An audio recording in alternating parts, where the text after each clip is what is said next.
જાઓ લાવો તમારે તમને કાઢો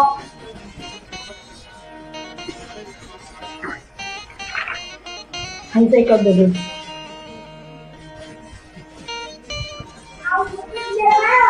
જોજો માં ધર્મપત્ની આવેલો શું નામ છે તમારું સુમિત્રાબેન હા ભાઈ આવી જશે થઈ જઈ છે કઈ આવીને જતો રહ્યો મને તો ભેગો જ નહીં થતો 10 ચૂંટણીઓમાં આવીને છીએ કઈ વોટિંગ કરીને જતો રહી કેમ શું થયું છે તમારે એ તો કહીએ મરી ગયેલો મળી ગયેલા છે તે હા. સહી કરી છે ભાઈ એ હવે તમને ખબર એ તો અમને શું ખબર તમારા પ્રધાનમંત્રીને અમે ક્યાં ઓળખીએ છીએ એ તમારે પણ જોવું પડે કોણ છે પણ મરી ગયો 15 વર્ષ થઈ ગયો હા તો કઈ ચૂંટણીઓમાં છીએ કઈ આવ્યું વોટિંગ કરીને જતો રહી એ તો અમને તો એવું ખબર હવે આ ગામના કેટલા લોકો આવતા હોય અમે કના પટ્ટીને ઓળખતા હોય